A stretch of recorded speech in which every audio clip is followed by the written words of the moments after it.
Ladies and gentlemen, this is not a paid advertising. TheOnlyGround.com, the THE onlyground.com is one of the most amazing places for information that I consistently go to.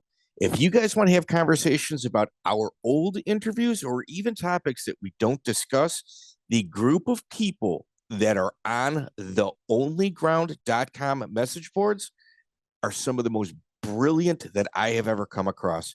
Those little like knick-knack facts that we get here and there, that's where a lot of it comes from. Please check out the link in the bio. Welcome to the show. I am MMA insider and Herb Dean's dog sitter, Joey Venti, and you're listening to the MMA History Podcast, the only podcast dedicated 100% to the preservation of mixed martial arts history. Interviews and stories about the early days of MMA direct from the men who lived it. Hundreds of interviews, thousands of hours of research, all conducted by the most obsessed mind in the business, the MMA detective Mike Davis. Join us as we document the history of the sport we all love. Ladies and gentlemen, welcome back to the MMA History Podcast. Today, we've got a very special guest, someone that goes back to promoting events in the 80s. I think there was karate back then, came over to mixed martial arts, but too hot to handle in the mid-90s. Later, M1 managed Fedor Emelianenko. Ladies and gentlemen, a man, the myth, the legend, Apy Echteld. Apy, thank you for joining us. Happy to be in. So we're going to concentrate on this. There's a lot going on with you. I'm kind of obsessed with the Dutch Mafia and their involvement within mixed martial arts and the growth of what they were able to do and how Japan was able to grow their events off of each other. But with yourself, I think we're going to concentrate on Russia. We're going to start with M1, Fedor Emelianenko. The things that took place over there that you were involved with were pretty wild. You know, just as wild as what took place in Holland in the 90s and early 2000s. So thank you so much, man. I appreciate you coming on. Yep. I mean. All right. You as a businessman have dealt with members of the Dutch Mafia, members of the Russian Mafia, and members of the Japanese Mafia. Would you describe the differences between them? It's let's start with the description of Mafia. I don't know what to do, okay, because that's the main thing. At the moment, we started in the organization of martial arts. I think Russia was quite clean. Vadim Matvienko and started the whole concept, and Matvienko was one of the guys who made it continue. And yeah, I don't know. I don't see the direct link with Mafia, but you can put behind everybody a remark or whatever you want. But the supporting politics supporting came out from Putin. The Japanese Yakuza. I'm not saying that you've ever done business with any of them, but you've been around them, like you've seen them operate. At the moment, Fedor was the main person for Japan to push. There was a conflict between the K1, Pride, and the already existing promoters. And I was close, but I was not internal. To say it the right way. Connected side by side, but my issue was to help Fedor with the best contract and best way to go. And at the end of the day, Pride, whatever road we walked, I think Pride was the best road to walk. Okay. So they all had their benefit, their pluses and their minuses, but Pride treated you guys the best. So in Japan, if you kind of really look at timelines, you can kind of look at December 31st, 2003. That is when, like, the Japanese, the different factions of organizations started having a lot of problems with each other, and it became public. You had on that day, normally Inoki would do a year-end event, which was extremely popular. And then other organizations decided to do events on that exact same evening. Do you recall any of those conversations that took place around like where Fedor would be fighting, or kind of the push and pull of that? Basically, it was the Japanese way of dealing with people. Um, we were made aware of all the options, and it sounds very crazy or easy, but at the end of the day, Fedor was the spill, and he had to make the decisions himself, and that's typical Fedor. The whole team can, by example, go to the left side, and we can advise to go to the right side, or he wants to make his own steps. At the end of the day, I think he took the fight at the evening. He won, and of course, in between there were a lot of stress and a lot of influences from outside, which didn't touch me or Fedor or the team directly. And in this case, I think Vadim was the man, Finkelchtein was the man in charge to make the final deals. Not to shift it away, but Vadim can give all the right explanations, what happened, how it happened, what the money cases were, etc., or the threats or no threats. So to kind of set the table for it, in mid-November, Fuji TV convinced Pride to do a competing event against Inoki on the TBS, the Tokyo Broadcasting System. And Nippon TV offered Kawamata 600 million yen to do their event. And the M1 godfather, Kazuyoshi Ishii, had a right-hand man named Ken Imaya, and he had worked closely with Sakikibara. K1 visited Marco Krokop in order to have an injury. I mean, there was a lot of play in that. Do you remember when all that was going down? Yes and no. In the Mirko story, Mirko was always separate from the whole other team. He had his own way into the to Pride, let's say it this way, and basically behind the scenes, the main target was from out Japan. I think as soon as Fedor could fight, Mirko could fight Fedor and defeat him, it would be the best. And then behind the scenes, I don't know which company was supported by behind the scenes. By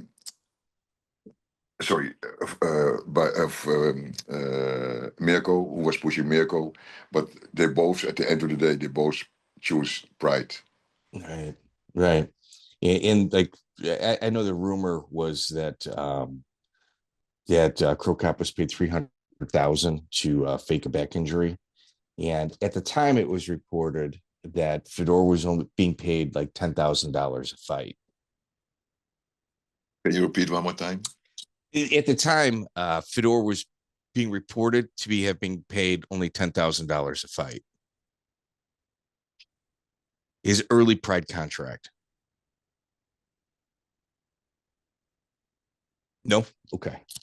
No comment. Okay. Was one of the main components of M1 initially to promote Sambo? It was an automatically way of going, because most Russian fighters come out of the combat Sambo leagues, but specific Sambo pushing or supporting, no, it was more a general way of walking in which they supported each other, but not in political or a sport way, by organizations, associations. So like how the UFC was developed to promote jiu-jitsu, initially we had thought, at least I had the idea, that M1, like it was kind of the counterbalance in order to push, to push Sambo. I think if Sambo is the subject, I think the main issue, the main pressure could have come out from Fedor, because Fedor's background is Sambo. And of course, he's always participating Sambo till during his Pride fights. Oh yeah, always represented, proudly represented, for sure. Absolutely, but also active, also in the fights. There's also one fight he lost in Sambo in the time he was the Pride champion. So, so Vladimir Pogodin was the World Sambo, was the vice president of the World Sambo Federation at the time. He was also managing a lot of the Russian top team. What was your interactions like with him? I didn't have any interactions. At all? No. At the moment, I was in Japan. Fedor had fought, I think, his last fight of Pride. Rings, or it was a kind of, perhaps it's one of his first fights in Pride. It might also be in that period. But I already come in Russia since 1989, so I don't speak Russian, but I introduced myself to Fedor and asked him to come over to Russia, to Vadim and the M1 team to look what the options are to help him promoting. Okay. You also managed Gegard Mousasi. Sorry? You also managed Gegard Mousasi? Yeah. For a long time. 10 years. For a long time. Yeah. And it seemed as if like there was always other people always trying to put things in his ear. How would you describe your business relationship with him while you managed him? Okay. When Mousasi started, he was a nobody. We opened all the doors, and I think qualitative and sport technical, he is champion. And he was champion. He provided the things we expected, but and the other thing is in business. I think me and my team have supported him a lot, really a lot. If it was a normal communication and situation, let's say this way, then management would have been done totally different. Totally different. We gave him all the options, but I think in his family surrounding. Close friends or his family, people started, let's say this way, they were not happy with the situation, or they expected millions of fights of other things. But I started with Gegard in another period. Fedor was a champ, and I think Gegard didn't feel himself in the team. We invested a lot in Gegard. Really, we took him over to America. We made him fight, and the percentage he had to drop to us was, you can compare it with nothing. We invested a lot, and I think at a certain moment, perhaps he followed his own dream. No problem. I shake hands. I'm still in contact with him, but it's not my way of dealing, and it's especially not the way it was disconnected. But that's up to me and him, and the same with Tyron Spong. I also managed Tyron Spong. And we had in the Netherlands, there were some conflicts or not conflicts. At the end of the day, we shake hands. The money is set up, and it's okay. But that more describes the situation in the Netherlands when top fighters are under management. And my main thing is my personal instinct in management is that sport and management must grow together. Yeah. And that's so a lot of managers ask for 35% or 40%. They pay. It's up to them. I have my own business with them, and I fulfilled for more than 10 or 15 years with Fedor and with Alex and with Mousasi, and that's for me. But at the end of the day, perhaps we have to go for the next time for a more juridical based structure. But it's still not in me. It's more that I like the fighters to go, and I want friendship back. There also seemed to be a lot of jealousy in regards to the guys you managed, and outside voices would go out of their way to try to create conflict between you and some of the people you managed. Like you saw it repeatedly. Yeah. Really sounds strange, but the team I'm working with, my personal relations in sport, in a team or supporting me, say, Appy, let go. This, if they are, we have, I think, we can go very deep with it, but I think me and my friends, my team have offered a lot of options for fighters to grow. And at the end of the day, we are still living in the Netherlands or or wherever you live. If somebody is more greedy and wants to have his seats, I don't go in. I should really expect. It's my sport way of thinking. That's it. Okay. Yeah. Yeah, there was a lot of jealousy in regards Absolutely. to, and it's like every step of the way. And I'm not saying you have to, like it in our language, put fires out to kind of calm the fighter down. But yeah, when you have the top guys, when you're managing the top guys, the people underneath you, they certainly are a little bit jealous of your position, and you absolutely felt that when you were at the top of your game, for sure. Um, were you in the meeting when Dana called Fedor fat and unmarketable? One more time. We have in the period Fedor was an option to sign with UFC. We were in the Caribbean, and Dana and the two brothers flew over to have the meeting over there and discuss the options. But in this case, Vadim was representing M1 and Sergey Matvienko, and on the top of that, Matvienko didn't agree. Personally, I think I have to go. I stand behind the team, so that's my. Otherwise, we are not a team. But years later, I think it was not. It could have been the option for Fedor to make the jump or to prove himself or to go to the highest level. And in my case, in my view, UFC is still the highest standard. Okay, so there was a rumor that the reason Fedor and never came to the UFC was because Dana White was speaking in front of Vadim in English, not thinking that Vadim understood what he was saying. Was there any truth to that?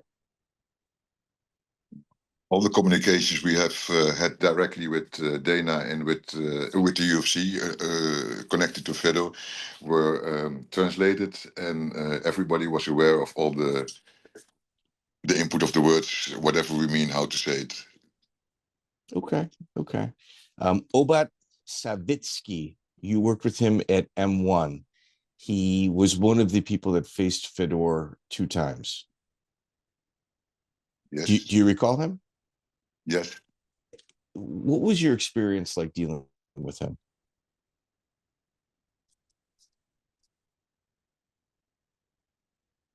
Good, bad, No, normal. normal? Yeah. Yeah. I mean, he was also like an incredible competitor. Many people thought that he would come over to the sport as well. A lot of respect. That he was given a lot of respect within the community. Yes. Yeah. Before Fedor, we already were in the UFC. Andrei Simonov Okay. and my Suluev. Amar Suluev. Soloyev. And Soloyev was for me in the way the steps you made. Soloyev was in my brain the most how to say it positive options to grow through. And in the beginning, we started with also some other guys, and we started with, but Fedor didn't want to have. Fedor wanted to have his own team, and that's why M1 Red Devil changed, to M1, and Red Devil is also in conflict with the religion of Fedor, the devil and his religion. So we all made the statement to follow M1 and to support Fedor and Fedor us. It's an interaction. It has been an interaction. So you were heavily tied in with K1, and in July of 2005, you brought Pride Bushido to Europe. You met with Vice President Satoru Shinoda in order to do that. That also created some conflict for you. For me, you mean?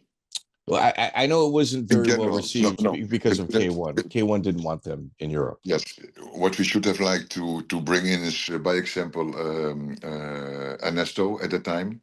Ernesto Hoost. Fedor for MMA, Ernesto for K1. K1. but Ernesto was still under the management or regarding, let's say, it on the Force Gym, and there was also a conflict internally. So I think it might at that moment all kind of things were internally between Johan Vos and Force Gym and Ernesto. They broke. It was a difficult period. Nobody played open card. And back to my position, my only position, not my only, of course, there's a lot of other things going on. But my main thing was to set up the event in Rotterdam, in Ahoy, at that moment, the biggest location. And I don't want to go into I never went into politics. I'm a little bit flat, so it's yes or no, and it's my way of thinking. And of course, I might have crashed sometimes, but it's the way of life. But I'm not dependent to anybody, so I'm still. I'm still in contact with Vadim. I'm still in contact with Matvienko, with people around in the organizations in the Netherlands or international. I don't want to fight for position, and if I have got something, I put it on the table. And if somebody wants to connect, let's see where it goes. Okay. Yeah. So you were with Fedor through his peak of his fighting career, and in March of 2007, Zuffa purchased Pride FC. Were there any telltale signs that you knew that Pride was in trouble? Yes.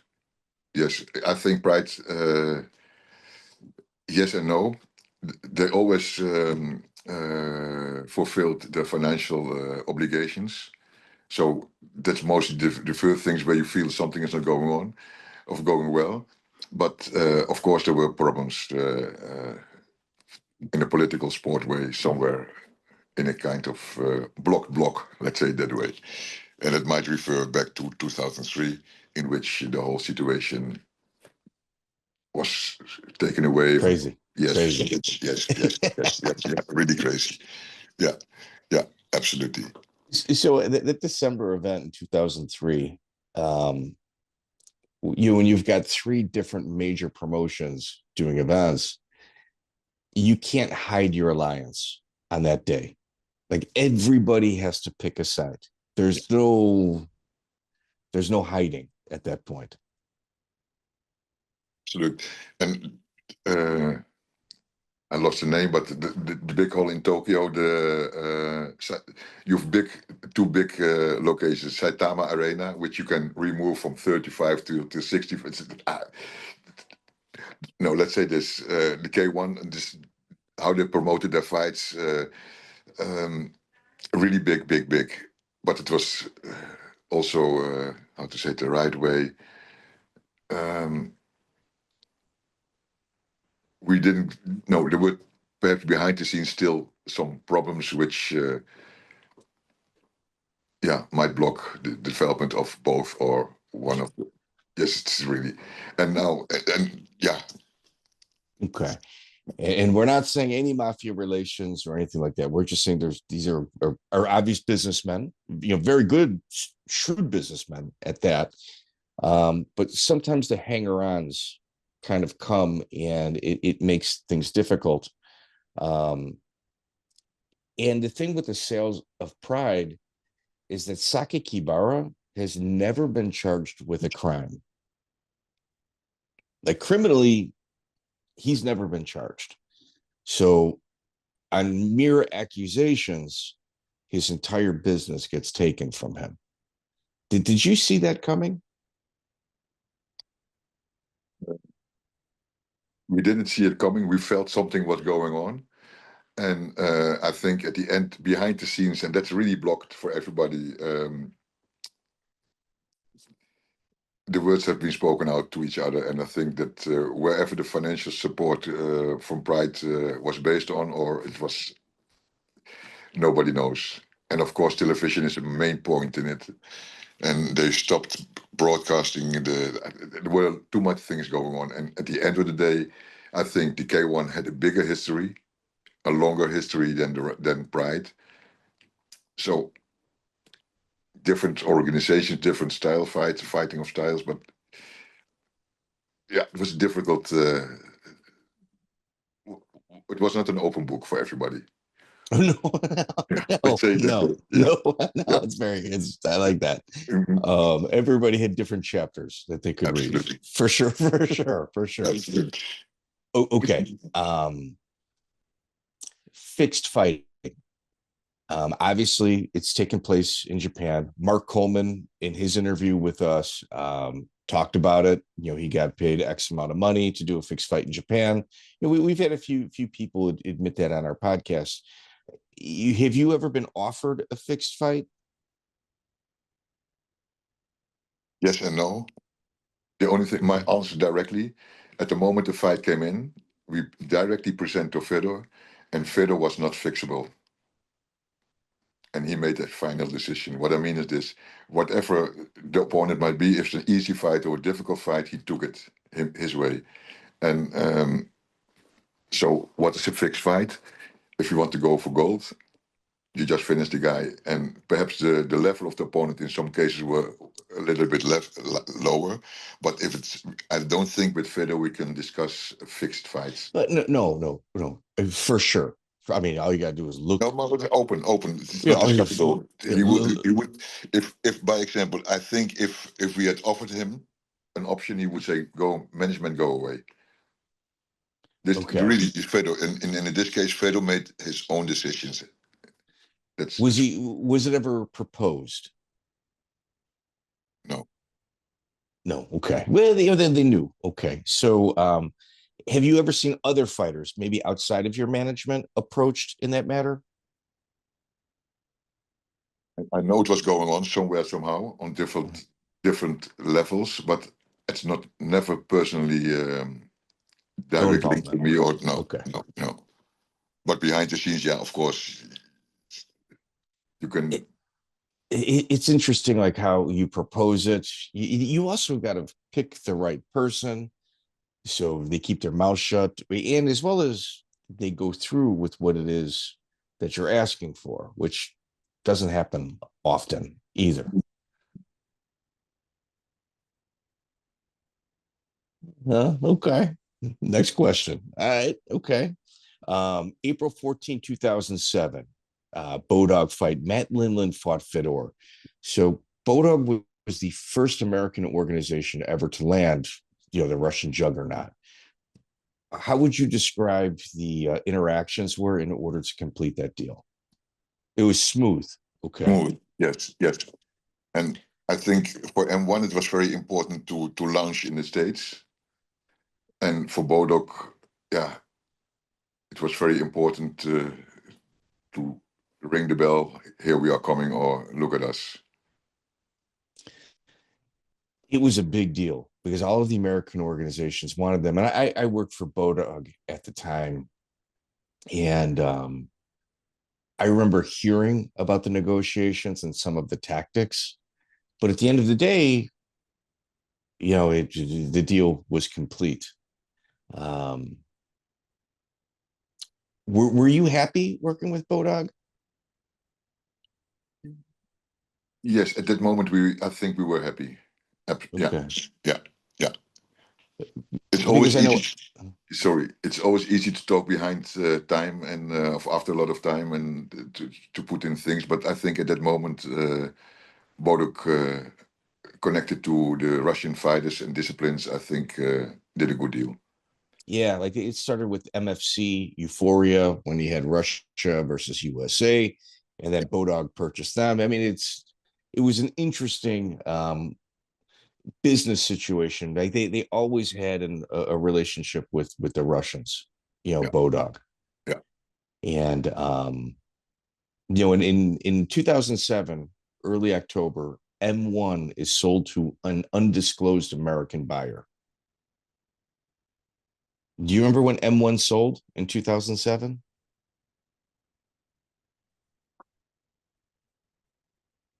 No? Okay. So M1 gets sold to an undisclosed American buyer. And October 4th, 2007. So it's like right around that same time. Randy Couture walks away from the UFC. And there was a kind of a rumor like, well, wait a minute, American Buyer with M1.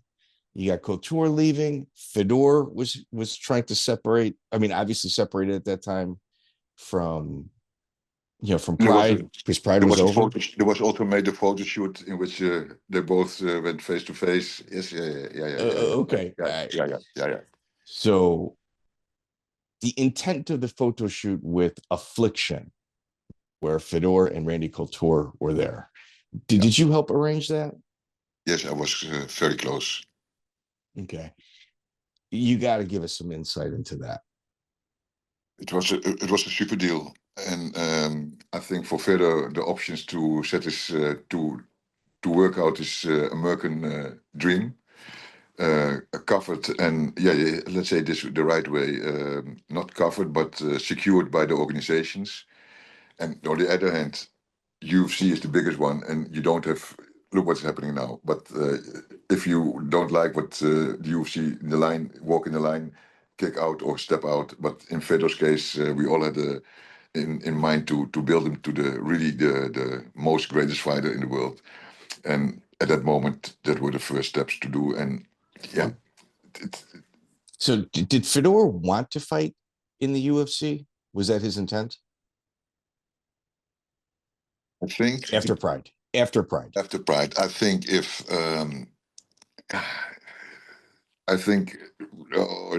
I don't think he wants to. He should have liked to fight because he didn't feel respected, and that's a little bit how to say it. If in Russia he's a god, yeah, and in UFC, and I understand, but we are in the States for the UFC, so we are just a part of the team for the fighters, and that was, I think, mainly the biggest problem. Fedor didn't feel free or didn't have his own options to, how to say it the right way, to develop himself or to be involved at the highest level.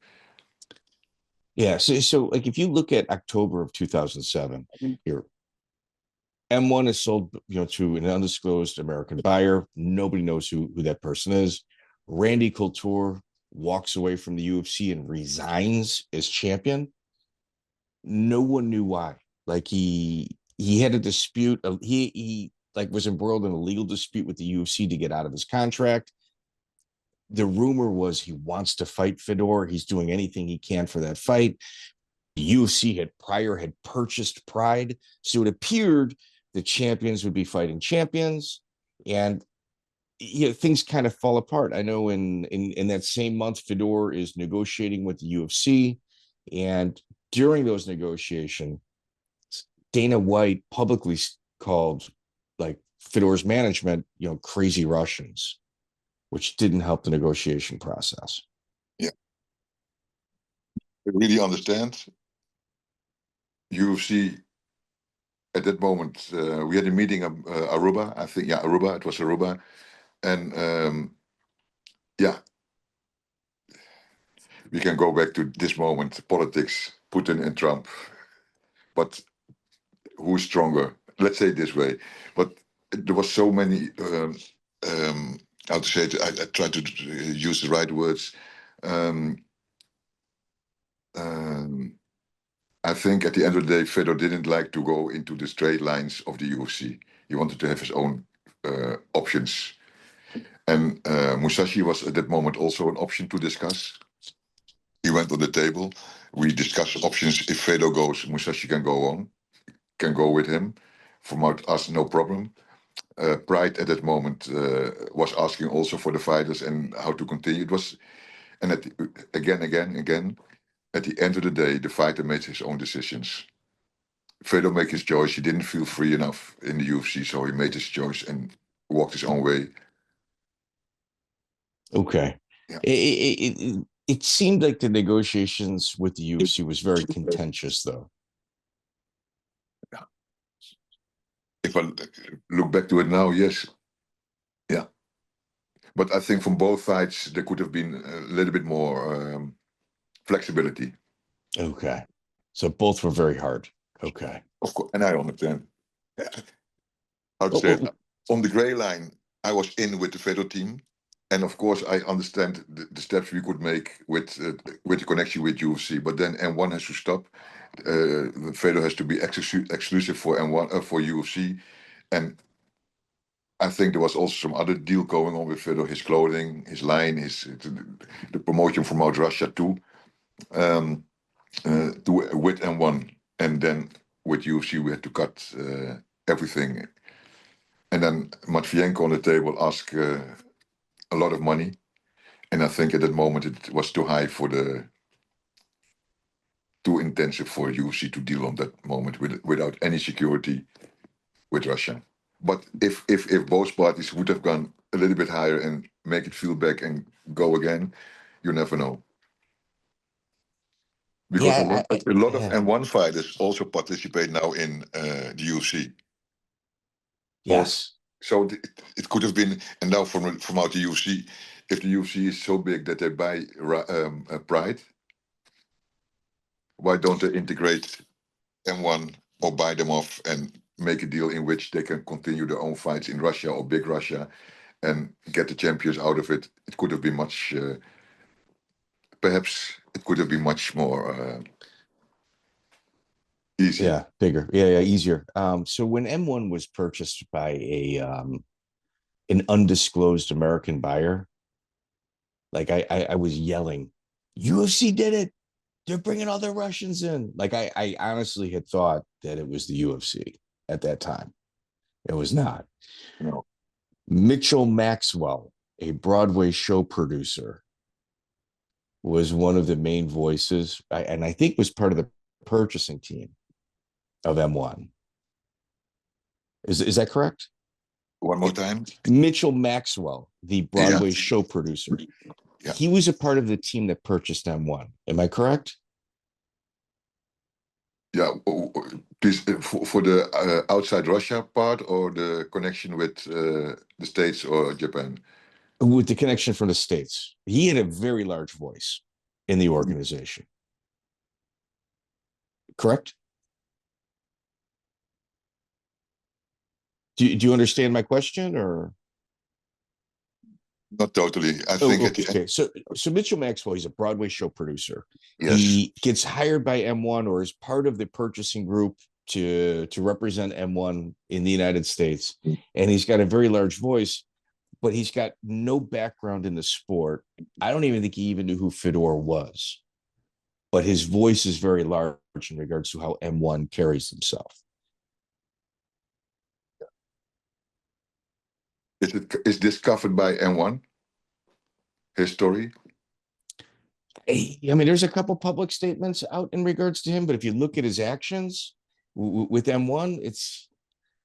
I think there's more questions there are answers. Yeah, the only thing I could do now is call Russia in and directly put the main people in charge who were in this track. But I think the option for M1 to go to the States, they should like to grow, but all the deals were made by Vadim. Okay. And yeah, so I should have been, how to say it, between talking and perhaps something is going on and finalizing. I think there might be a big difference. It's attributed that his voice was one of the main reasons Fedor never signed with the UFC. No? Okay. To me, it's interesting to where a guy comes in with no background in mixed martial arts, gets involved with M1, and then his voice is the reason that Fedor doesn't come over. Okay. That's for neither here nor there. October 22nd, 2007, the same month, all of these moves are being made. Monte Cox was listed as the president and CEO of M1 Global. Were you a part of that decision making? Can you repeat one more time? Monte Cox, October 22nd, 2007. M1 announces that Monte Cox is president and CEO of M1 Global. Were you a part of that process? I've been in the process from the beginning till the end. And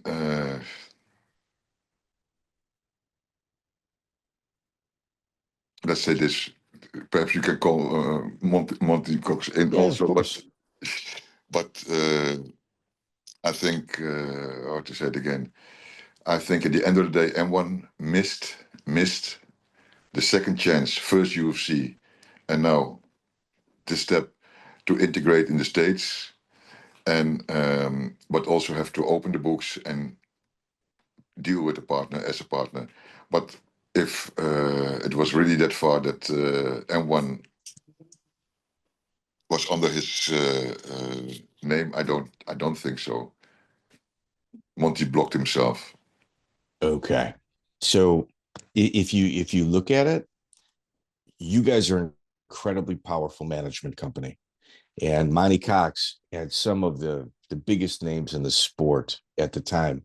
And it appeared you guys were going to be doing business together. Like when that was announced, I was just like, a guy that has got several UFC world champions is now in bed with M1. It appeared that the shift of talent was going to be taken from the UFC. Was that the intention? You have to assume, right? Let's say not yeah, perhaps it was a side intention, but of course if the direct links with the fighters or the ex-champions and the upcoming Russian fighters, and you can make your own organization, you might be in step in front. But it might be one of the basic factors. It's a good move. But not against UFC, because UFC was close at that moment, and Fedor made, if it's related to Fedor made his own decision. No UFC. Okay. So the photo shoot between Fedor was also partner of M1. Oh yeah, one of the owners. Yes. Yeah, one of the owners. Yes. So in the board, he was in the board. Yeah. So in January of 2008, Affliction. I mean, we kind of touched on it earlier. They fly in Fedor to do a photo shoot with Randy Couture. So Randy and his legal issues with the UFC is over. They do a photo shoot, and the world exploded in regards to those two being in the same room at the same time. Yeah. Was it just a photo shoot, or was it a negotiation for a fight with Affliction? Watson, the step in was really to set up the fight option, but it ended with the photo shoot. Okay. And that was but it could have been really, and could have been, or should be, have been, yeah, just the difference. So it was legitimately just a photo shoot. There were never ever any contracts on the table. It was no, that was it, the step in. So you can discuss now. You can look at it as a setup, or but it could have been something huge. So Tom Atencio, who was the president of Affliction, he we had him on, and we're like, okay, please tell us what happens with the photo shoot. And he's like, no, it was actually just a photo shoot. Like there was no negotiations taking place. It was actually just a photo shoot. Yeah. And the legal renderings of the UFC that took place after that pretty much drove Affliction out of business. Yes. But, and are you a starting company? You go in concurrent with the UFC? No. It could have been. It's a long time after it now, but if you look at it now, perhaps you could have made other steps. Oh. Yeah. We, like the fans, the people that consume, you guys were creating, we were consuming. When just a photo shoot took place, like we exploded. And it was in my opinion, this is like the glory years of mixed martial arts. Good. Absolutely. It could have been a wow. Absolutely. Yeah. It's been, and how to say it the right way? Missed opportunity. Next, yeah. And Tom Atencio also said that one of the main issues that he felt afterward was that one of his attorneys was also working with the UFC and not for him.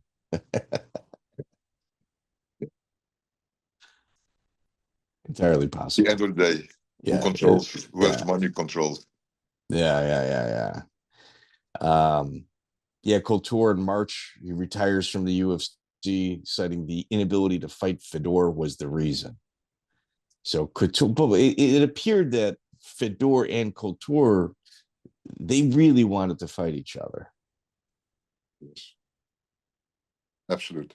So But the financial structure and the securities were not guaranteed. So yeah. Then it was a balloon without air. So in March of 2008, at that exact same time, Fedor and M1 are also going through a divorce. Was the intent maybe separate Fedor from M1? Randy's idea was to separate from the UFC. Let's just pretend things worked out. Where would the fight have taken place? States. Where do you think, what organization or where because Fedor was getting away from M1, Randy left the UFC. Where do you think the fight would have ended up had it taken place? It could have been the States, but it was a kind of golfing, not flowing period, because I think after the period, Fedor made his fights in Petersburg again. After his stop, so there were a lot of, how to say it right? Yeah, it's difficult to say. I think Randy Fedor should have taken place in States first, but Russia was also an option. Could have been an option if the business was separated and everybody plays open cards, who is content with what's delivering and what the risks are. Because I think Fedor is a sportsman, and I don't know in his relation with M1. I don't know if the business relation. I don't know if they Vadim as well as Fedor didn't make a sharp line between sport and business for themselves. So perhaps they expected more from each other. Like his clothing line, I think it was huge. But there was a stop. And after that, it never recovered. Or, yeah, all moments in life. Right. At the same time, Bas Boon was contacting Dana White privately and publicly, stating, let him manage Fedor. He will land Fedor for the UFC. What was your opinion at that time of your fellow countrymen saying those things? What Boss says tells Dana, it's what Fedor wants to have, what we should do. That's the way, and that's the way Fedor is dealt. He always got his first priorities. In flexibility, we never stepped out left or right side in Fedor's wishes. So Fedor says no, it's a no. How can we work on and to fill it in? Yeah. Miro Mijatovic, Fedor's manager for 1 year and 4 fights. There's a 4-fight contract he got for him. How was your business dealings with Miro? For me, Miro was super. And the way, absolute, and the way he was kicked out, it's quite easy to say I had nothing to do with it, but it was out of my business. And yeah, I understand this position, and I really feel that something was taken away. But back, it starts with Fedor, who has signed a contract or not, who made the basic. So, yeah. Politics. Yeah, but at the end of the day, the fighter makes the decisions. Okay. The team is working for the fighter and not the fighter for the team. And this is my way of looking to for the management. And if Fedor didn't want to have it done this way, I think he would never have made given the options to make the steps supported by the M1 group who supported him, but he still was free to make his own choice. And if he had said, "Okay, I go to the left and we take the first fight, and after that we start continue working," for me it's open. Okay. So there's a famous story where Miro was taken into a hotel at Okura in Kobe and was brought into a room where he was told that he had to sign over the rights to Fedor, or he would be liquidated. Do you remember that taking place? Behind the scenes, I've heard some things, but back again, if I would, I don't call it by name, but if I would have been the fighter and my management team is working for me and make the sign, was there already a management contract? Or were just the fights offered? It appeared, listen, man, you were in those rooms. You heard the conversations. I'm just a guy looking at little actions and trying to, create a timeline. No, for me, just how to say it the right way. I think at that time there were no management contracts, fight offers, and perhaps the fight offers or the offers were given to Fedor were also behind the scenes. But back, Fedor and his former team should have in one together or supported each other at that moment. And so he was forced out. It appeared Miro was not playing well with the people in Japan and really trying to do his best for the person he represented. Absolute. Yes. Yeah. And in that case, I think there was a gray stuff in which people can make and go their own way. And if you are in Japan and you are working with their greatest upcoming star, I think they already had the story ready and wanted to have him their way. Yeah. It was an interesting time in mixed martial arts. Vadim Finkelchtein then came in to manage. How would you describe your relationship with him? Yeah, great. Absolute. I've been working with him for from out the first events in 1995, 1993. Yeah. So good guy. Okay. Let's say this, in the organization, in the way of organization, he drew a very tough line in negotiations, really tough. But at the end of the day, somebody has to draw the lines and say, yes, we have to go this way.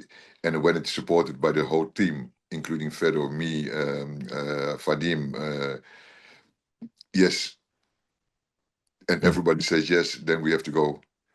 But tough negotiations. Okay. After Vadim, Jerry Millen manages Fedor. Yeah. How was your relationship with Jerry? Okay. Because my instinct is Fedor makes his own steps. And if Fedor doesn't want to work or can't work anymore with M1 and he finds another one to work with, go ahead. Clear. So if you look at the timeline at this point, the UFC has had constant, I shouldn't say constant, they've had contact with Fedor. You guys have had sit-down meetings. Everybody has taken an airplane somewhere to sit at a table, but it just never got worked out. Dana came out, called you guys crazy Russians. But then in July of 2009, Fedor's management here, it consisted of Vlad Finkelchtein, Sergey Matvienko, Just Raymond, and yourself. Yes. You guys revisit the conversations with the UFC. Yeah. And they get so far that the LA Times, was it Lance Pugmire of the LA Times? He actually wrote an article saying that the deal was done. You had to come out publicly and state that he was wrong. We started in the communication room. We ended in the communication room. Everybody flew back to the basic cities.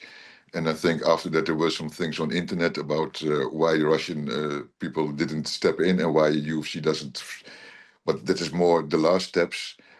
I only can hear and say that I'm not in a position to draw the line.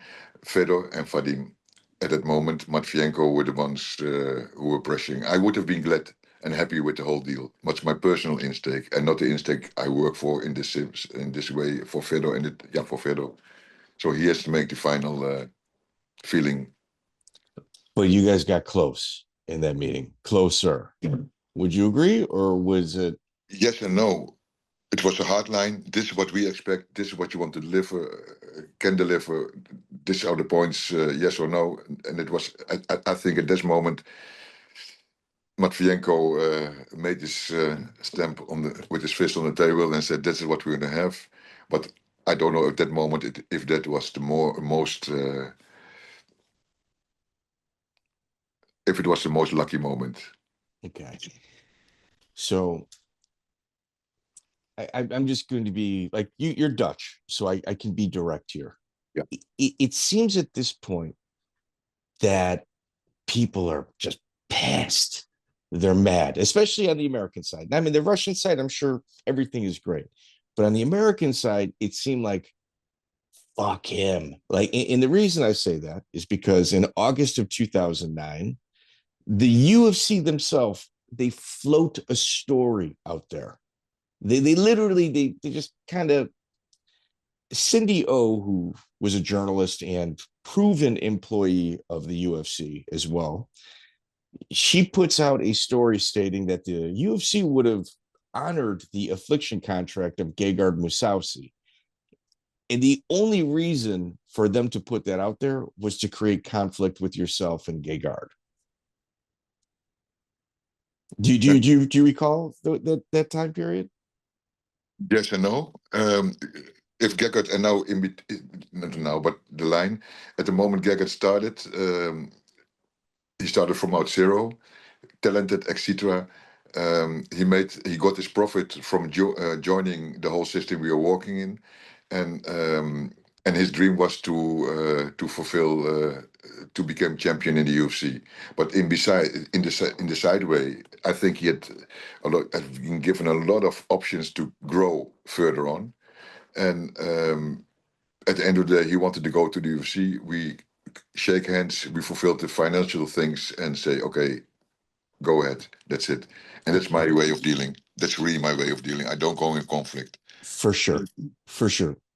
But they were trying to create conflict because Cindy O writes, we would have honored the $125,000 and $125,000 contract, and they were insinuating that he was being lied to by his management, which was proven later on that it was very honest relationships between you guys. And Mousasi at the time was signed for Strikeforce. He had a Strikeforce deal for considerable amount of money at $40,000 and $40,000, which Joe Silva claimed, no, that's what we would have honored. So the actual matchmaker for the UFC has to publicly state, no, we would have honored the Strikeforce contract, which was already signed, that he had. And it was almost as if they were trying to push fighters against you. Once again, I don't feel hit. Really, it sounds crazy. I'm too much basic for this. And if somebody wants to steal a fighter, and there have been phones, so many phones, and people who are approaching and behind my back go to Gegard. And if he wants to make the deal, my only thing is, or has made the deal, another deal, it's quite simple. Let's shake hands. That's my business, and go ahead. But don't forget the way we started from zero till where we are now. Shake hands. Really, really, really.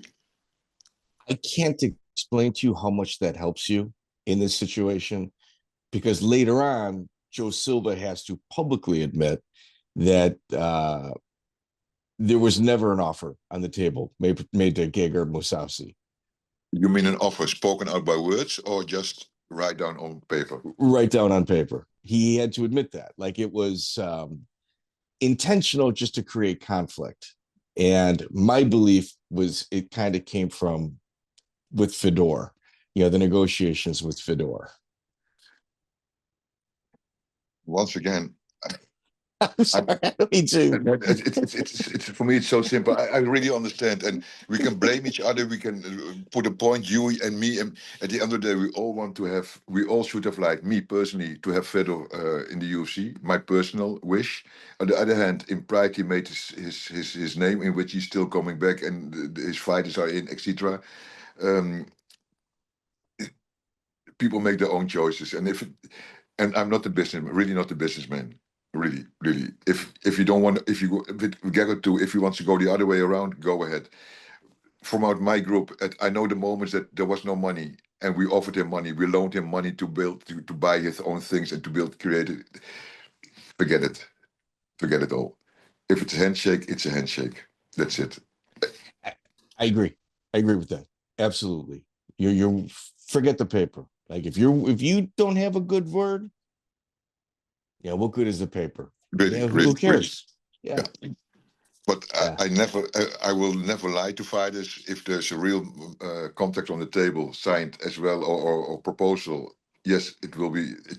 It's for the fighter, not for me. I only can give it and advise him. It really. It's yeah. So Gegard Mousasi and Fedor had a very close relationship. Yes. How often would they work out with each other? In the promotional way, I think we did a lot of things. We both went to the States. At that moment, we should like to build Gegard's name, build him in a side way of Fedor, because Fedor was the number one. On the other side, I think Gegard, inside his mind or heart, he already should have liked, he should have been Fedor. But there's always a difference in time limit, in respect, in results, etc. And I think Gegard had more effort in to step with Fedor to build up his name and recognition. And for Fedor, it was a kind of don't get me wrong, it was one of a lot of other people who should like to work with him. I don't think if they are really friends. We have some shootings in clinic, in gyms, personal trainings, but it was not a real relationship. Friends, fight friend. Okay, so you have stated a couple times that it's nothing personal. Subtract the emotions, just cross the finish line. In February of 2011, Jerry Millen tweets that Apy Echteld slapped Evgeny Kogan, the new vice president of M1 Global. Is that true? No, I never have physical contact, but in my words, I can be very hard internally. If it's right or not, it's quite a kind of emotion.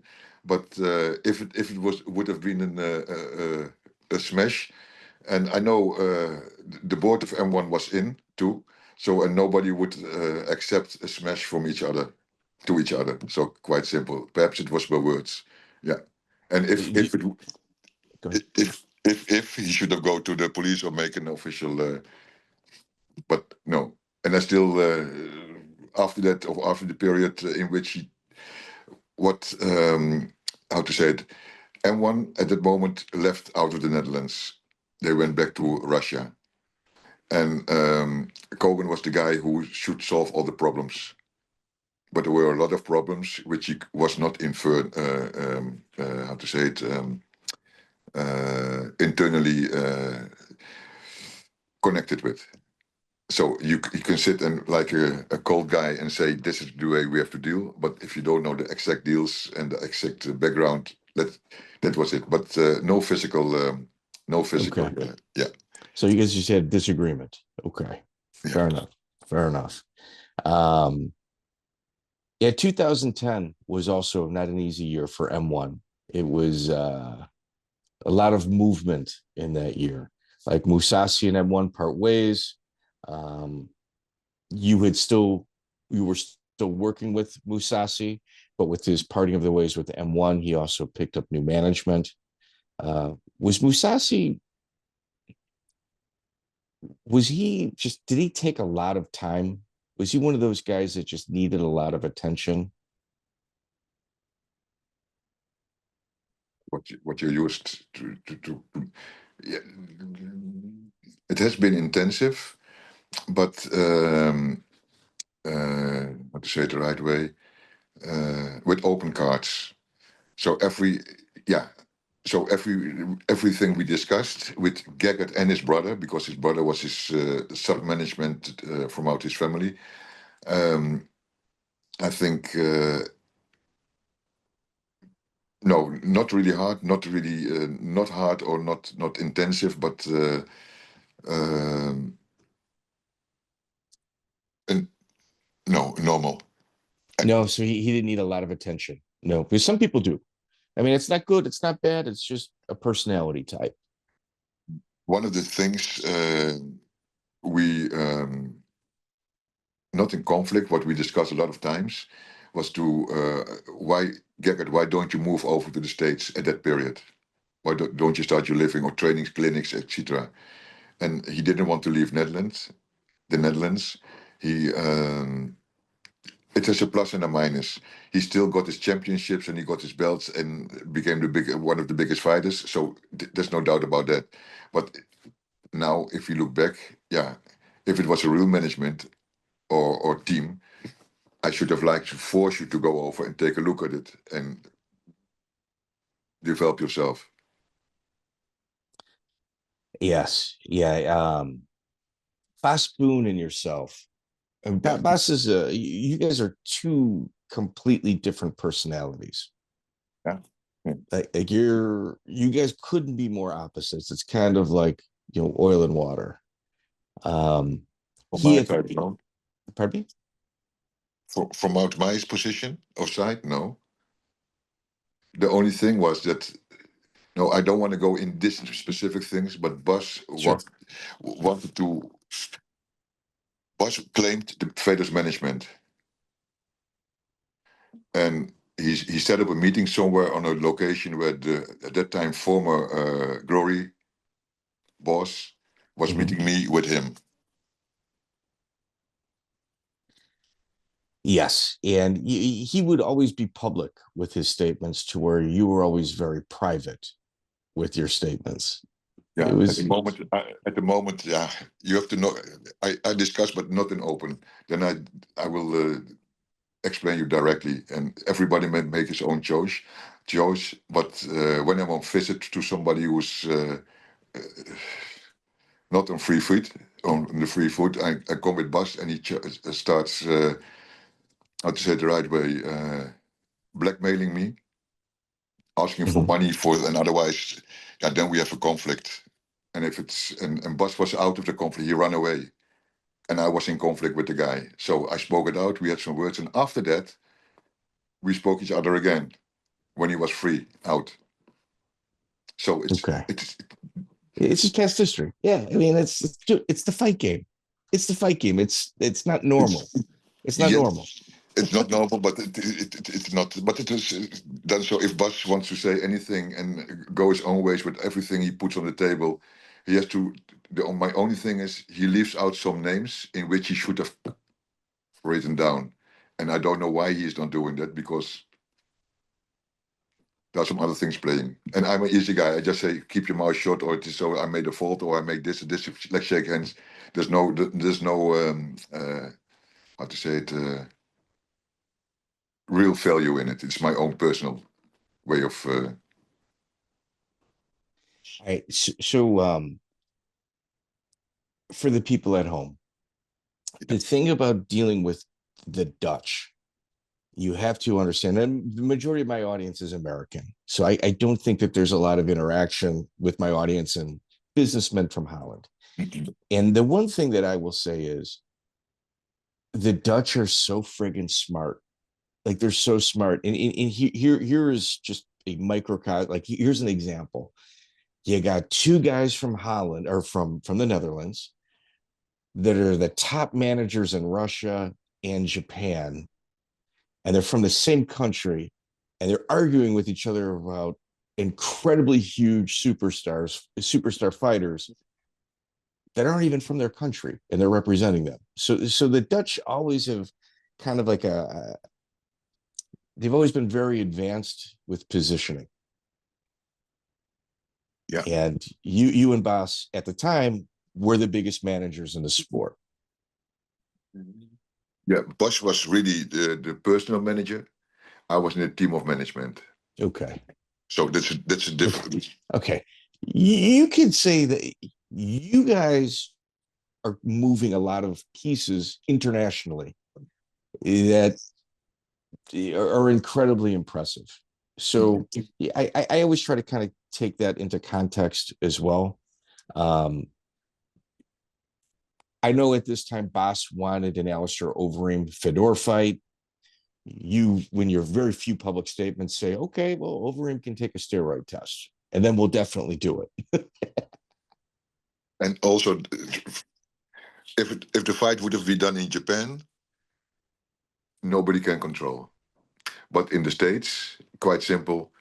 And it's a sidestep, but Fedor just put his hand on the table. Okay, if you are clean, show me you're clean. Yeah. In March of 2010, M1 co-promoted an event with Strikeforce. Yeah. And for some reason, Strikeforce left M1. It seemed like they kind of left them off the promotional material as well as the ring apron. There was a little bit of conflict between the promotion, Scott Coker, and M1 because of this. Really, really, really, what a pity. Really.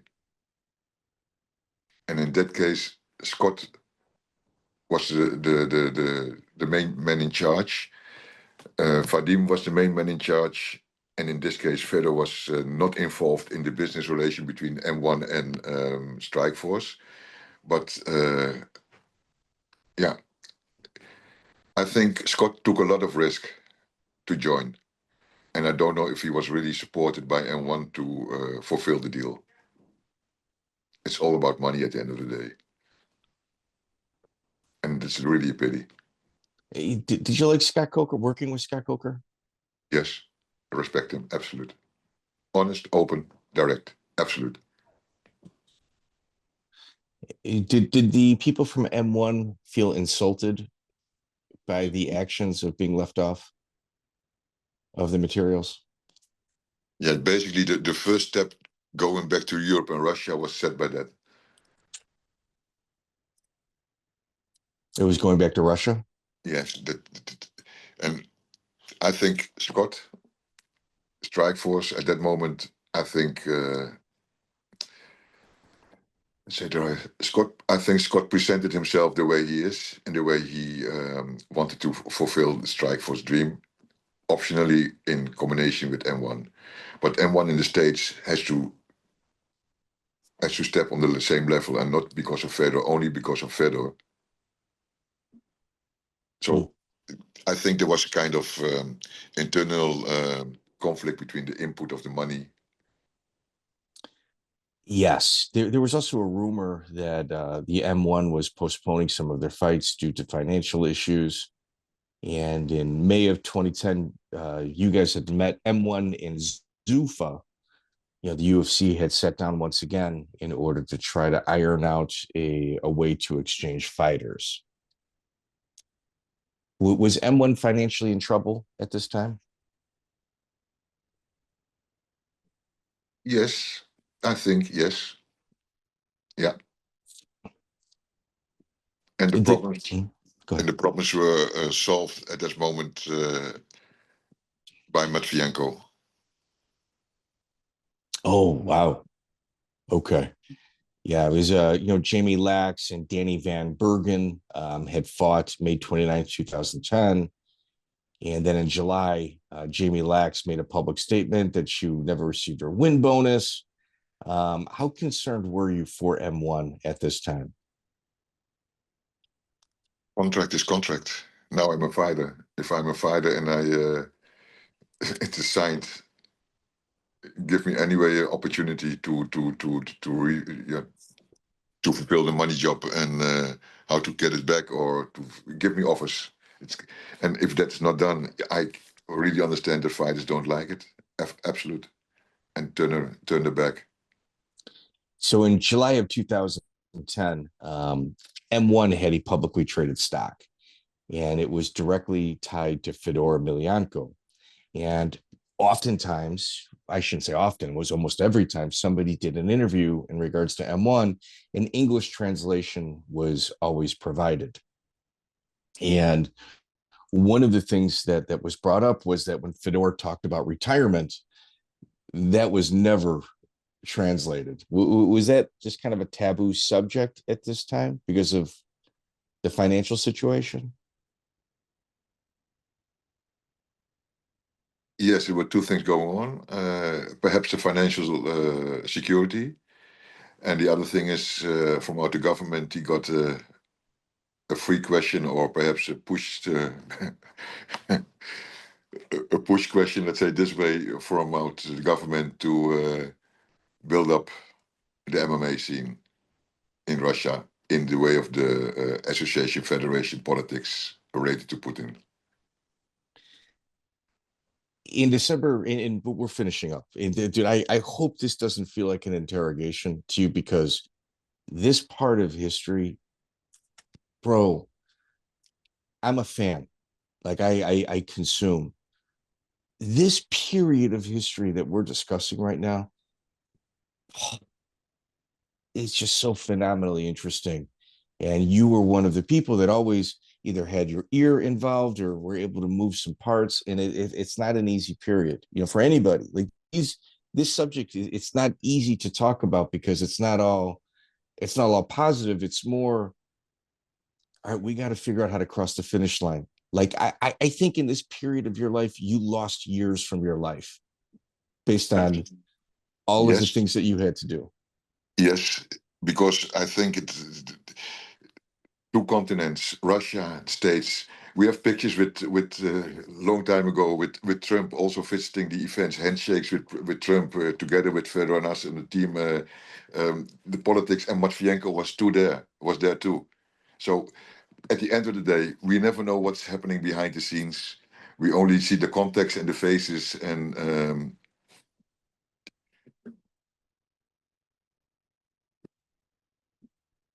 Sorry about that. Yes. This period of time is so difficult. Like it really is. You'd mentioned Trump. April 28, 2018, Bellator 198 is in Chicago, and Fedor is fighting. And it's right around the election time, and the Russian collusion narrative being pushed by the media. The Secret Service was there taking pictures of everybody in Fedor's ticket section. Did you get a visit by the FBI? No, not personally, but it was already before we left. We knew everything will be controlled from up every side, and if we don't have to hide anything, just go ahead. Yeah, That's a very nice way of saying it, but with today's technology, sometimes if they don't have anything, they make sure you have something. Like and they didn't find anything. So no, no. no. In fact, it was you have to assume that if anything was available at that time for any of Fedor's people, like the people that he was surrounded by, and it would have been very bad. It would have been very bad.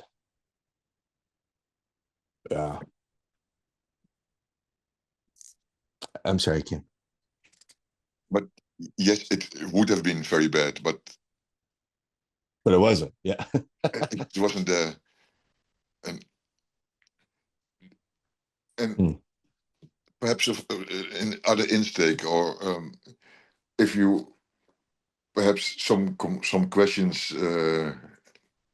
can be shoot to Vadim or asked to Vadim if he's still open to answer. A lot of Fedor himself. If the book is open, book is open. It's quite so. My personal way is always, if I want to know, I call you, you call me, and we can discuss. Perhaps the language is a little bit, but point to point. So I think a lot of questions or answers, questions can be answered directly linked to the people in charge, and not to hide away, but then to open the book again. No, of course. I mean, it's in the past and it's history. Yeah. And yeah. If it's going to be spoken, I don't want some journalist to tell me what happened. I want to hear it right from the person. Yeah, clear. Yeah, no, for sure. Even if I think the person's lying to me, at least you get to hear it from them. You know? Yeah, absolutely. So your relationship with M1, December 10th, 2010, Cindy Dandois fought Yana Santos. And there seemed to be, it's the closing of 2010. There seemed to be a lot of conflict with that bout. Yeah. The planning of the bout. One way or the other, the schedule of the evening was not for everybody open. So Cindy at that moment got, you have to fight in 10 minutes. Well, you were also taken from her corner. I tried to, I work with her, yes, not as a management, more as a coaching from out the sidestep, not training, but coaching, discussing the options for the fights, and technically, but yeah, it was not a good thing. No, it was definitely a hard conversation had to take place. Yeah. Scott Coker and Strike Force were removed from the logo for the heavyweight Grand Prix poster as well. So it appeared that relationship was over. Yeah. What a pity. What do you attribute the relationship ending to? One more time. Why would you say the reason that you believe that the relationship ended? Money, promise of money, splitting the money, who's in charge, television rights, not clear. And also at that moment, Fedor could shoot as he did in the past, and speak out what he should, which way he should have liked to go. And Vadim is businessman. I'm the sportman internally, and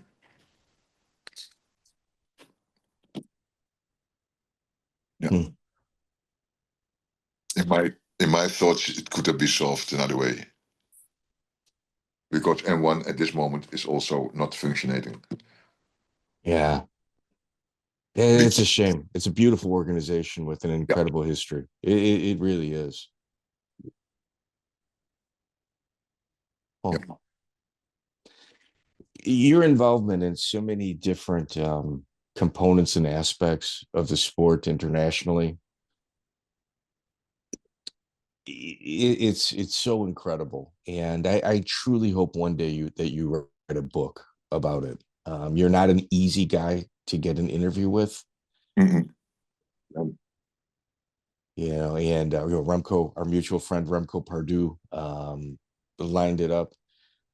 Have you thought about documenting, so like just how I have like a timeline of events, and I think you've got about 10 books in you that we have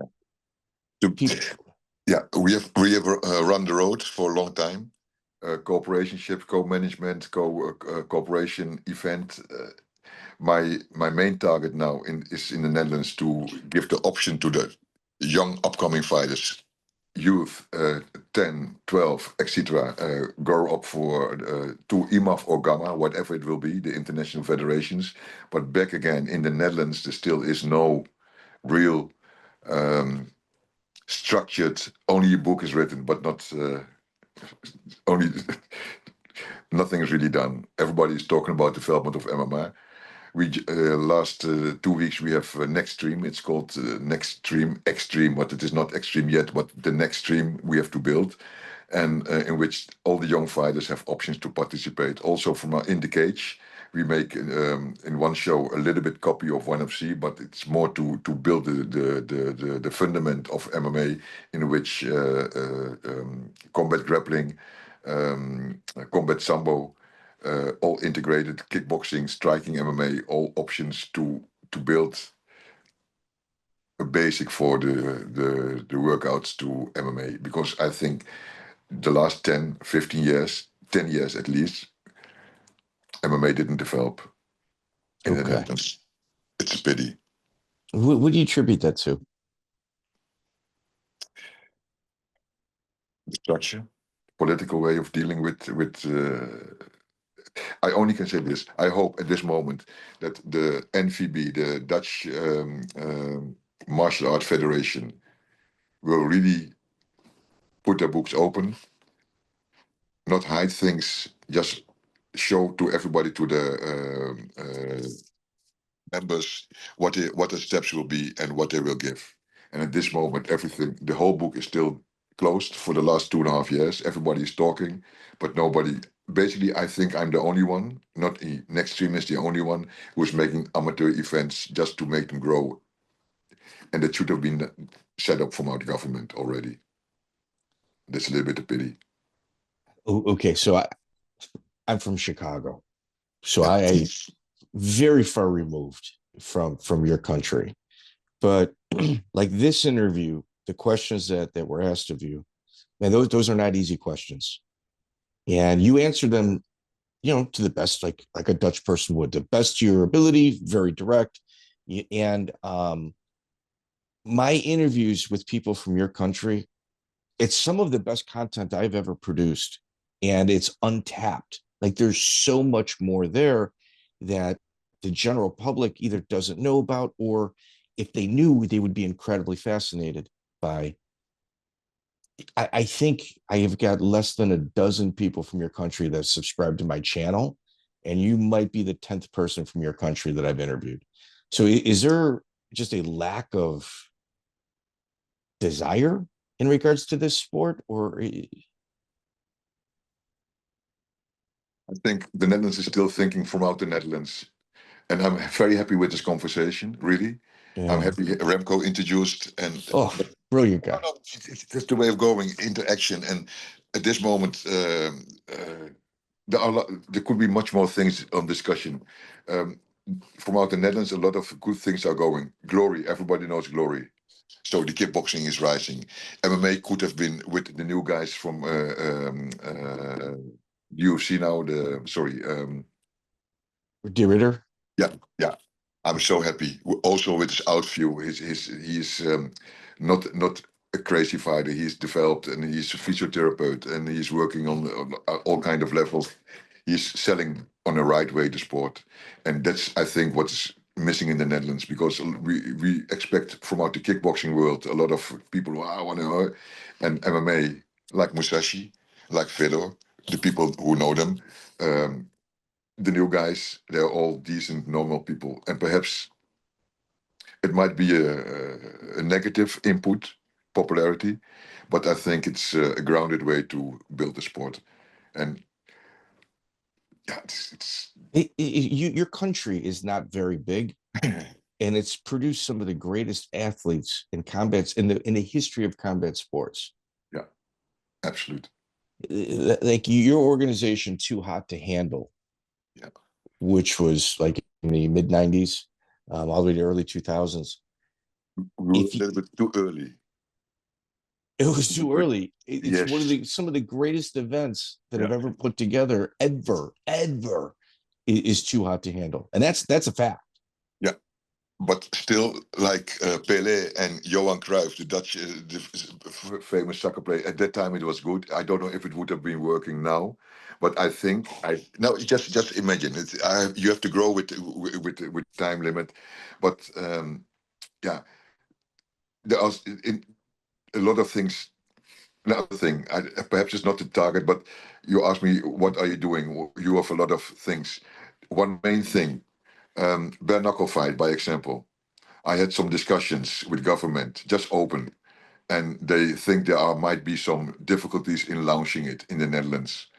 The other thing, I was working with the firms, just the firms. It's the hooligan scenes of the big European, 8 European clubs, soccer clubs, the biggest ones, in which we regulate the behavior of them out of the street and concentrate it in the cage. It's all a matter of money and timing. So yeah. Listen, I know you're in communication with our director for international affairs, Lubo Gedjev, and he and I've had a few conversations about you. I truly hope, my personal I really hope to work with you in the future. I hope one day I get to fly to Holland, shake your hand, get a picture, and see you do what it is you do best. That's what I would like. In between, we go to Lubomir and we shake hands. That is super. No, a lot of things. Yeah. So you're having trouble, like this is a conversation, not an interview at this point. So Holland is kind of balking. They're very slow at accepting bare knuckle. Am I correct? Yes. So the country that invents abortion, the country, and even ships that go out to other countries to do it, the country that is legalized drugs across the board for the most part, and has legalized prostitution, very open with trans and trans people in regards to the workplace. I mean, you guys are the most liberal country.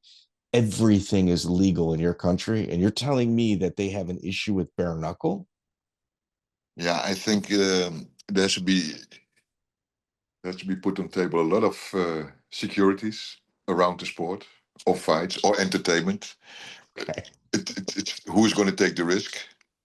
If I go to, by example, if it would be set up in a private location, you still have to go for the licenses of the government, but there are ways to discuss.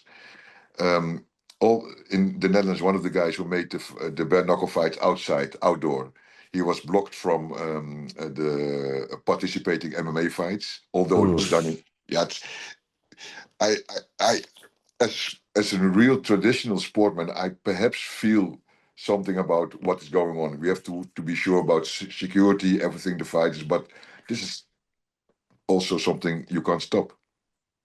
It's growing, and it's nothing. Not perhaps not as safe as, but it would. I made in Russia the first. Perhaps you know the name Bob Schrijber. Oh, dude, the greatest. Bob Schreiber's the greatest. Yeah. Wait. So let me just set the table. So Bob Schrijber is a guy that was scheduled to fight on events and has no-showed the event because he got arrested in street fights while on the way to go fight a mixed martial art contest. So please tell me about Bob Schrijber.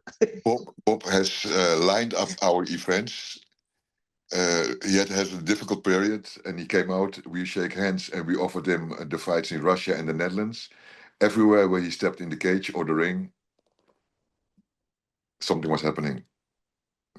And perhaps perhaps he was not the most athletic or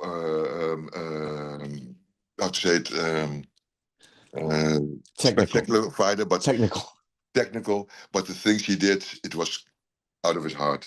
He came, yeah, really. We made a fight. He fought that time Gilbert Eiffel. Oh, wait. And wait. Let me set the table for this. Wait. This is phenomenal. So, in our past interviews, including with the Eiffel, if you look at the dirtiest fighters in the world, and I'm not saying like these guys are just people that want to hurt you. Mm-hmm. Out of the top 5, here you got Eiffel, you got Schreiber, Joop is in that, and you might even have another Dutch person, and we're talking globally. You had an event where Bob Schrijber fought Gilbert Yvel, 2 of the dirtiest fighters in the world, in one ring at one time. Please tell us. Okay. At that moment, there was behind the scenes a competition between the first fight rings, not really competition, but MMA or free fight. We choose for MMA, so it had to be the harder way. If I'm not mistaken, Gilbert lost the first fight, and Bob lost the first fight, if I'm not mistaken. And we offered him a fight against Gilbert in a period of 3 months after his loss to fight on MMA in Rotterdam. Yeah, they both were happy, and Gilbert at that time, perhaps his management expected a win, but Bob was so strong inside, and he wanted to go, and it was really, how to say it, it was on the edge of safety too, because they hit each other like bees, really, really. And now, if I should have looked at it now, I don't know if I would do it again. Let's say it this way. No. So when we interview Gilbert in our interview, he said, first off, he is on drugs. My opponent is on drugs. And like when you watch the fight, Bob comes out of the locker room, his eyes, they're like owls. They're like they're huge, and he's just like, he is a madman. He is a madman. Yeah. My favorite fighter, Dirty Bob Schrijber. The people loved him, really. How could you really. not? And it was not an athlete to see. He just stands up, makes his hands raised, and go to the. Yeah, one of the biggest, the first biggest MMA fighters from the Netherlands, and he made history. Absolute. Yeah. You know, and Gilbert. One other thing, did Gilbert ever mention he was referee? We asked him to put in. He was a referee too. Totally different. When he knocked out the referee, or he was a referee himself. Wow, he didn't. I have some shots. It was done in the cage in Russia, I think. Wow, but then you see a different Gilbert. Really, in your Gilbert's story, like he's an immigrant, you know, from the Caribbean, Haiti, I believe. His mom goes home to visit, you know, after working as a maid in a hotel, takes years to save up her money so she can go home and visit, leaves her 2 children in Holland. A civil war breaks out and she's not allowed to leave the country. So she's got 2 children being forced to raise on the streets of Holland while she's dealing with a civil war. Holy shit. Yeah. Hard story. But I think sometimes we are in contact if Next Stream has events and we ask him to put in his new upcoming fighters. I see a total different Gilbert. He's very open about his past as well. Doesn't care. He'll talk about it. I'm not gonna say he doesn't care. He will talk about it, and he will not shy away from hard questions. He's accountable for his own actions. And also in the time Gilbert after Strike Force also offered Gilbert fights, but he didn't step in. He was managed by one of his friends. If behind the scenes, it doesn't matter. Like I think what Bas Boon did the best with everybody from every other countries, he connected his team fighters and presented themselves. Yeah. And in this case, Gilbert opened up Japan for him. Like, okay, for Japan through Gilbert. Like, you can have Gilbert, but you got to have a teammate every single time. Yeah. But the first fight of Gilbert was free fight with Chris Dolman. Yes. Yeah. And he stepped over to yeah. And then the other thing, he was training with Lucien Cabine, the striking. If he should have get the same Gilbert, the same input on the ground fight by the most technical people around, I think he would be unbeatable. Oh, for sure. In my top 3 out of the 5, Rene Roos. I didn't mean Troop, I meant Rene Roos. Another very, very dirty fighter. Yeah. Yeah, Yeah. in Too Hot to Handle, some of the matches, like I could do this entire episode just on Too Hot to Handle. You had Matty Hornstein versus Bob Schrijber. Yeah. Oh, But we can go into this fight also so deep. So it is also, let's say this, Alexander Emelianenko fought René Rozen.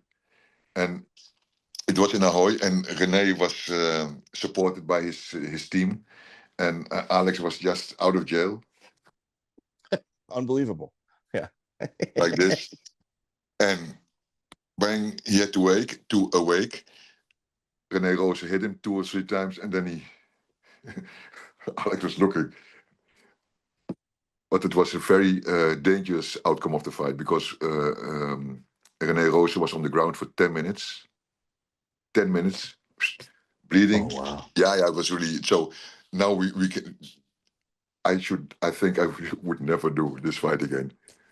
So and Alex was he just told us in advance what he should do. If I get a hit, yeah, but I'm gonna go for it, and exactly what he did, and we didn't. No, we are lucky. Really lucky. Then nobody died. Yeah. And also Bob Schrijber fought. You mentioned the name. Rene Roos. No, Bob Schrijber in the list. The American guy. It was Gilbert Yvel, Bob Schrijber, Rene Roos. Yeah, and Bob Schrijber fought one of the fights. Bob Schrijber fought in Amsterdam was against. Oh, Matty Hornstein. Yes, okay. yes, Yeah. Wow. Have you looked at Matty's record? It's Bob Schrijber, okay, but it's to begin, it's like Mark Coleman, Mark Kerr, Bob Schrijber. Like man, sometimes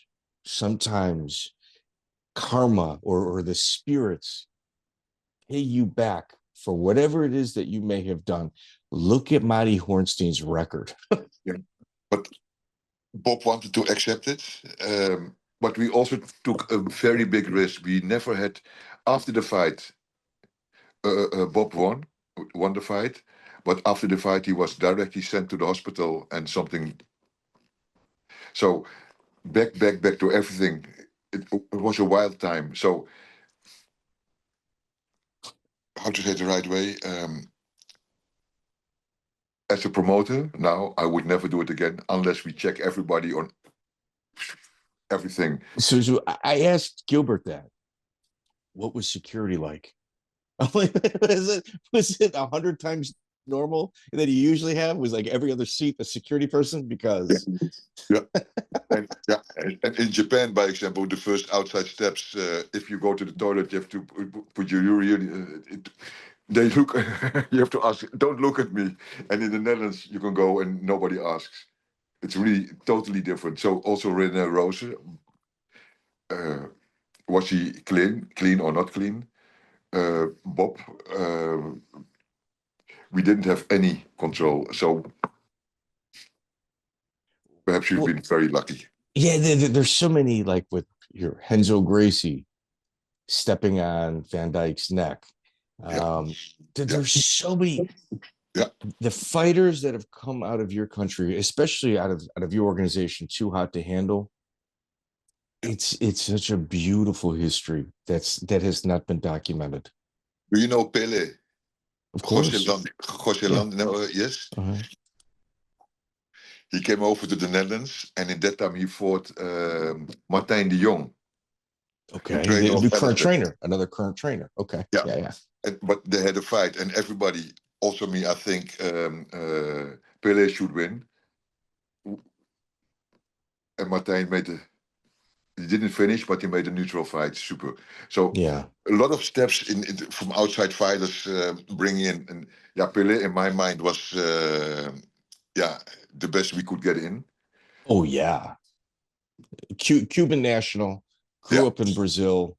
Yeah, maybe you took jiu-jitsu, fluent in Spanish and Portuguese, and phenomenal story. Were you at the event where Bob Sapp left the arena when he was supposed to fight Ernesto Hoost? No, I was not at that event, but it was clear. And then they pulled the announcer, told him to go get dressed. The announcer fought Hoost that night. Yeah. If you're in a promotion and it happens, you have to fill in and to continue. But perhaps there were more things behind the scenes. I know this is more up, but I know, yeah, more things behind the scenes. yeah. Either way, all right. We've gone past 90 minutes. I'm going to tell you, Appy, I truly hope that one day you and I get to work together. I really respect your history and your abilities. Respect your open view and the option to discuss openly, clear. Excellent. Thank you, sir. I appreciate your time. Keep in touch. Bye-bye. Bye-bye.